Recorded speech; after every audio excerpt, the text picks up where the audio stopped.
కొణిదెల పవన్ కళ్యాణ్ ఈ పేరంటేనే ఒక వైబ్రేషన్.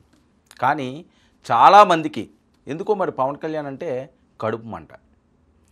మరి ఆయన ఎవరికి ఏ అన్యాయం చేశాడో అంటే ఎవరి దగ్గర దానికి సరైన ఆన్సర్ ఉండదనే చెప్పాలి. సినిమా పరంగా తను ఎవరికి అన్యాయం చేసే పరిస్థితి లేదు. ఒకవేళ ఏదైనా ఫ్లాప్ అయినా ఇబ్బంది అయినా తన చేతి డబ్బులే వదిలించుకుంటే క్యారెక్టర్.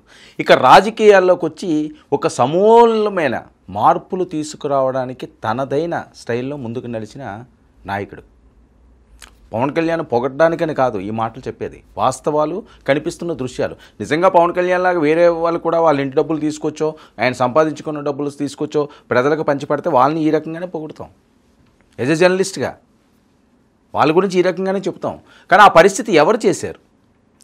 రాజకీయ చరిత్రలో ఇంట్లో నుంచి డబ్బులు తీసుకువచ్చి మనకి తెలిసిన ముఖ్య నాయకులు ఎవరైనా సరే సొంతంగా ఇదిగో నా అకౌంట్ నుంచి నేను ప్రతి నెల ఎంత ఇస్తున్నానో, లేకపోతే కౌలు రైతులనో, లేకపోతే వేరే వాళ్ళకి కష్టాలు వచ్చినాయనో అని చెప్పిన నాయకుడు ఉన్నాడా? ఇచ్చిన నాయకుడు ఉన్నాడా? అడపా తడపా ఏవో ప్రకృతి విలయాలు వచ్చినప్పుడు కొంతమంది తనదైన సాయం చేస్తారు. కానీ ఇదే జీవితంగా ఇదే పనిగా ఎప్పుడు పడితే అప్పుడు ఎవరికి ఏ కష్టం వచ్చినా తనకున్న పరిధిలో తనకు తెలిసిన అంశంలో ఎవరు కష్టపడినా ఆయన కష్టపడి సంపాదించుకుండి చెమటోడ్చి సంపాదించిన డబ్బును కోట్లాది రూపాయలు ఖర్చు పెట్టగలిగే గుండె ధైర్యం చాలా తక్కువ మందికి ఉంటుంది. అపారమైన కోటీశ్వరులు ఉన్నారు, అపర కోటీశ్వరులు ఉన్నారు, బిలియనీర్లు ఉన్నారు, మిలియనీర్లు ఉన్నారు. కానీ అంత గొప్ప మనసున్న వాళ్ళు చాలా తక్కువ మంది ఉంటారు. అందరూ ఎవరో చేయట్లేదు, ఈయనొక్కడే దానాలు చేస్తున్నాడు, ఈయనొక్కడే ఏదో కష్టాలు తీర్చేస్తున్నాడని నేను చెప్పే ప్రయత్నం అయితే చేయట్లేదు. చాలామందిలో పవన్ ఉన్నారు అంటున్నాను. మరి అలాంటి పవన్ కళ్యాణ్ మీద ఏవో కుట్రలు, ఏవో కుతంత్రాలు, ఏదో రకంగా అతను డ్యామేజ్ చేయాలి, ఏదో రకంగా మానసికంగా ఇబ్బంది పెట్టాలి. మరి వాళ్ళకి ఆ సునకానందం ఏంటో ఏం కలిసి వస్తుందో తెలియని పరిస్థితి. రాజకీయ పరంగా విభేదించినా తప్పు లేదు, పర్సనల్ లైఫ్ని టచ్ చేయకూడదు. పర్సనల్ లైఫ్ ప్రతి ఒక్కరికి కూడా తన ఇంటర్నల్గా ఒక లైఫ్ ఉంటుందండి. ప్రతి ఇంట్లోని ప్రతి ఒక్కరికి ఏదో ఒక ఇష్యూ ఉంటుంది. దాన్ని రోడ్డు మీద తీసుకొచ్చి పెట్టాల్సిన అవసరం లేదే. ఎవరిళ్ళలో లేవు, ఎవరి కుటుంబాల్లో లేవు, చాలా ఉంటాయి. కానీ దాన్ని నీచంగా సిగ్గు లేకుండా బహిరంగంగా మాట్లాడుకోవడం అన్నది సమాజం హర్షించదు. ఇప్పుడు ఎందుకు వచ్చిందంటే ఈ టాపిక్, అధికార దుర్వినియోగం అంటూ పవన్ కళ్యాణ్ గారి మీద కేసు పెట్టారు. ఆయన అధికార దుర్వినియోగం చేస్తున్నారట. ఇదేంటి? మొన్న ఏదో వీరమల్లు సినిమా టికెట్లు అందరికీ తగినట్లుగానే సీఎం గారికి చెప్పాడు ఆయన. అది బహిరంగ రహస్యమే. ఏమండి మీరు ఏం చేయాలనుకుంటున్నారో గవర్నమెంట్ అందరికీ ఇచ్చినట్టుగానే ఇవ్వండి, నాకు ప్రత్యేక రాయితీలు ఏం అవసరం లేదు, నాకు అవసరం అయితే నా డబ్బులు నేను వదులుకుంటాను ఏం రత్నానికి, లేకపోతే ఆయనకి వేరే రకంగా ఇంకో సినిమా చేసి పెడతాను, లేకపోతే వేరే రకంగా నేను సాయం చేస్తాను ఆయన కష్టాల్లో ఉంటాయి, లేకపోతే ఎక్కడో దగ్గర నుంచి అప్పు ఇప్పిస్తాను, లేకపోతే ఏదో రకంగా నేనే అప్పు తీసుకుని ఆయనకి ఇస్తాను. ఆయన బాధ లేదా, ఆయన పడతాడు. ఇప్పుడు హరిహర వీరమల్లకి అతను చేసింది ఏముంది, చేయకపోయింది ఏముంటుంది? సినిమా హిట్టు ఫ్లాపు అన్నది ఎవరు నిర్ణయించలేదు. రాజకీయ నాయకుడు ఎవడు గెలుస్తాడు ఎవడు ఓడిపోతాడు ఎవరు నిర్ణయించలేదు. ఊహాగానాలు మాత్రమే ఉంటాయి. వాళ్ళు చేసే మంచి పని ఉంటే గెలుస్తారు, చెడ్డ పని చేస్తే ఓడిపోతారు. సినిమా కూడా అంతే. అందులో దమ్ము ఉంటే ఆడుతుంది, దమ్ము లేకపోతే లేదు. అది పవన్ కళ్యాణ్ గారు ఉన్నారా, ఇంకొకరు ఉన్నారా, అమితాబ్ బచ్చన్ గారు ఉన్నారా, లేకపోతే ఇంకొక ఇంటర్నేషనల్ స్టార్ ఉన్నారా, నా స్టార్లను చూసి చేయరు. కథ కథనం అది దాని మీద పట్టు ఉండాలి, అది కూర్చోబెట్టాలి ప్రేక్షకుల్ని. ఆ రకంగానైతేనే సినిమా సక్సెస్ అవుతుంది. ఫెయిల్యూర్లు సక్సెస్లో అన్నది షరా మామూలు ప్రతి ఫీల్డ్లోని కూడా. ఇక ఎప్పుడైతే కోర్టు వేసారో దీనికి అదిరిపోయే రియాక్షన్ ఇచ్చిన కోర్టు అండి, హైకోర్టు అదిరిపోయే రియాక్షన్ ఇచ్చింది. ఇంక ఈసారి నుంచి పవన్ కళ్యాణ్ గారి సినిమాల కోసం కానీ ఇంకొక దానికోసం కానీ ఎవ్వరూ మాట్లాడే సీన్ లేకుండా కట్ చేసేసింది. దెబ్బకి పడితే ఇలా పడాలి దెబ్బ.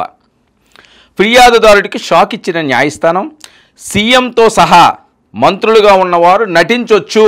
ఇప్పుడు చెప్పండి సమాధానం. ఈసారి ఆపండి ఆయన్ని, చెలరేగిపోతాడు. ఇంకా ఇప్పుడు దాకా అలా నటించొచ్చా నటించకూడదా, ఎలా నటిస్తారు, ఆ పదవుల్లో ఉన్న వాళ్ళందరికీ కూడా హైకోర్టు క్లారిటీ ఇచ్చేసింది. వాళ్ళు నటించవచ్చు, మీరెవరు నటించొద్దు అని చెప్పడానికి. ప్రేక్షక హృదయాలను దోచుకుంటున్నారు వాళ్ళు. వాళ్ళు నచ్చితే నటించవచ్చు, నచ్చకపోతే ఆయన ఇష్టం, పవన్ కళ్యాణ్ గారి ఇష్టం. ఇక వారిపై నటించే విషయంలో ఎలాంటి నిషేధన లేదన్న కోర్టు. వారు నటించడానికి చెప్పడానికి మాకు అధికారం లేదు. సీఎం గారు మీరు నటించండి, సీఎం గారు మీరు నటించొద్దు, పవన్ కళ్యాణ్ గారు డిప్యూటీ సీఎం గారు మీరు నటించండి, మీరు నటించొద్దు అనే ఎలాంటి నిషేధం లేదన్న కోర్టు. అందరూ రాజకీయ నేతల్లా పవన్కు వ్యాపారాలు లేవు, వేల కోట్ల ఆస్తులు లేవు, దోచుకున్న దాఖలాలు లేవు. ఆయనకు ఉన్నది ఒక్కటే ఆదాయ మార్గం, అదే సినిమా. ఇక పార్టీ నడపడానికి సినిమాలే ఆధారమైన ఆయన పదే పదే చెప్పాడు. అది వాస్తవం కూడా, కళ్ళ ముందు కనిపిస్తున్న దృశ్యాలు అవి. ఆ సినిమాల సంపాదనతోనే 11 ఏళ్ల నుంచి ఆయన పార్టీ నడుపుతున్నారు అని. ఎవరికి సాధ్యం అవుతుంది ఇది? కొంతమందికే కొన్ని వెల్ఫేర్లు చేస్తారు. వాళ్ళకి బ్లీడ్ అవుతున్నా అరే పాపం 100 కుటుంబాలు బతుకుతాయిరా సరే కానీ అని వాళ్ళ బాగోగులు చూసుకుని ఒక్క రూపాయి లాభం లేకపోయినా కొన్ని కుటుంబాల కళ్ళలో ఆనందం చూడడానికి తపన పడే వాళ్ళు చాలామంది ఉంటారండి. చాలామంది నాయకులు ఉన్నారు, చాలామంది బ్యూరోక్రాట్స్ ఉన్నారు. పవన్ కళ్యాణ్ గారు అదే కోవకు చెందిన ఆయన. లేదా సినిమాలు చేయడం ఏంటి, ఆయన డబ్బులు ఖర్చు పెట్టడం ఏంటి, లేకపోతే వేరే దగ్గర వ్యాపారాలు చేసుకున్న వాళ్ళు ఏదో ఒక 100 మందికి ఉపాధి దొరికేదాన్ని వాళ్ళు కష్టం వచ్చినా నష్టం వచ్చినా నడిపిస్తున్న నేపథ్యం. ఇలాంటి వాళ్ళందరికీ కూడా చేతులెత్తి నమస్కరించాల్సింది పోయి వాళ్ళ మీద కేసులు వేసి మేము రోడ్ల మీద కీడుస్తామంటే ఏం భావ్యం ఇది? ఆయన ఏం తప్పు చేశాడు? ఆయన అక్రమాలు చేశాడా? నిరూపించండి. తప్పులు చేశాడా? నిలబెట్టండి, రోడ్డు మీద మాట్లాడండి. కానీ ఆయన సినిమాలు చేసుకుంటున్నాడు, వచ్చిన డబ్బులు ప్రజలకు ఎంతో కొంత పంచిపెడుతున్నాడు, ఆయన ఏమీ దాచుకోవట్లేదు లాకర్లోని అని నిత్యం చెబుతానే ఉన్నాడు. కనిపిస్తున్నది, లేకపోతే ఎక్కడి నుంచి వస్తాయి ఆయన డబ్బులు? ఇప్పుడు దాకా ఆయన గెలిపే చూడలేదు కదా. పార్టీని నడిపించాలంటే మాటలా, ఒక చిన్న వ్యవస్థను నడిపించాలంటే నానా ఇబ్బందులు పడే పరిస్థితి. అలాంటిది ఒక పార్టీని నడిపించడం అంటే సామాన్యమైన విషయం, రాజకీయ పార్టీని. ఇక రీసెంట్గా వీరమల్లు ప్రమోషన్స్ చేసిన పవన్ కళ్యాణ్ అధికారం ప్రభుత్వ నిధులు దుర్వినియోగం చేశారంటూ పవన్పై కేసు నమోదు. కేసు వేసిన మాజీ ఐఏఎస్ విజయ్ కుమార్. జగన్ సానుభూతిపరుడిగా విజయ్ కుమార్కు ముద్రున్నది. ఓకే, జగన్మోహన్ రెడ్డి గారు సానుభూతిపరుడు, పవన్ కళ్యాణ్ గారు ఏదైనా తప్పు చేస్తే మాజీ ఐఏఎస్ గారు ఏదన్నా మాట్లాడవచ్చు, ఏదైనా నిలబడవచ్చు. కానీ దీనివల్ల చాలామందికి ఇబ్బందికరంగా ఉంటుంది. ఆయన డబ్బులు సంపాదిస్తేనే 10 రూపాయలన్నా పైకి తీసిస్తాడు. సరేనండి, ఆయనకు 1 కోటి రూపాయలు వచ్చింది అనుకున్నాం. 1 కోటి రూపాయలు ఆయన ఇంట్లో అయితే ఖచ్చితంగా దాచుకోడు.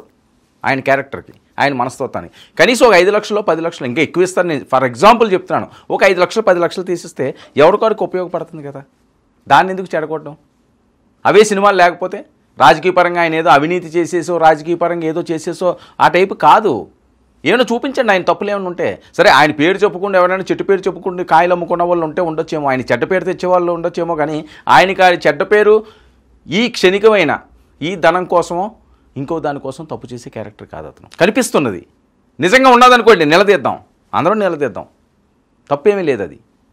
కానీ ఇలాంటి వాటి మీద కొంతమంది పొట్ట కొట్టొద్దు అన్నది చాలామంది విజయ్ కుమార్ గారికి చెబుతున్నారు. ఇంకా విజయ్ కుమార్ వేసిన కేసుపై ఏపీ హైకోర్టు కీలక తీర్పు. సీఎం మంత్రులు నటించడంపై నిషేధం లేదన్న న్యాయస్థానం. గతంలో సీనియర్ ఎన్టీఆర్ విషయంలో హైకోర్టు తీర్పును గుర్తు చేసిన జస్టిస్ వెంకట జ్యోతి రామారావు గారు దాన్ని కూడా వీళ్ళు గుర్తుకు తీసుకొస్తున్నారు. విజయ్ కుమార్ చేసిన ఆరోపణలో నిజం లేదన్న జడ్జి వెంకట జ్యోతి. కోర్టు తీర్పుతో పవన్కు భారీ ఊరట. విజయ్ కుమార్కి భంగపాటు. పవన్ జోలికి వెళ్ళొద్దు, పవన్తో పెట్టుకోవద్దు. పెట్టుకుంటే ఎవరైనా సరే ఒకరోజు లేట్ అవ్వచ్చు, కానీ ఇబ్బందులు తప్పవు. అది ఎవరికైనప్పటికీ కూడా. ఎందుకంటే అతను వైట్ పేపర్లో ఉన్నాడు. సరే, పర్సనల్ విషయాలు ఏమన్నా కొన్ని నా కరపు బాగోక కొన్ని జరిగినాయని ఆయనే చెప్తాడు. మీరు ఇంకొకరు మాట్లాడే ప్రయోజనం ఉంది. ఇంకా వేరే అంశాలు ఏమైనా ఉంటే ఖచ్చితంగా పవన్ కళ్యాణ్ నిలదీయడంలో తప్పులేదు, నిలదీయాలి కూడా తప్పు చేస్తేనే. కానీ ఆయన సినిమాలు చేసుకోవద్దు, ఆయన దుర్వినియోగం చేశాడు, ఆయన ఇలా చేశాడు, ఆయన అలా చేశాడు అంటే ఏమున్నది? భంగపాటు, సింపుల్గా భంగపాటు. హైకోర్టు ఇప్పుడు వరకు కూడా ఈయన సినిమాలు చేయొచ్చా చేయకూడదా రాజకీయాల్లో ఉండి అని చాలామందికి కొద్దిగా మీమాంస ఉండేది. ఇప్పుడు ఈ దెబ్బకి అది పటాపంచలు అయిపోయింది. ఇంకా ఆయన ఎవడో ఆపలేడు, వచ్చేస్తాడు. అత్తారింటికి దారేదన్నట్టుగా మళ్ళీ దిగుతాడు రంగంలోకి. ఆయన వీరమల్లు, పరమ వీరమల్లు అయిపోతారు. ఇంక చెలరేగిపోతాడు ఆయన.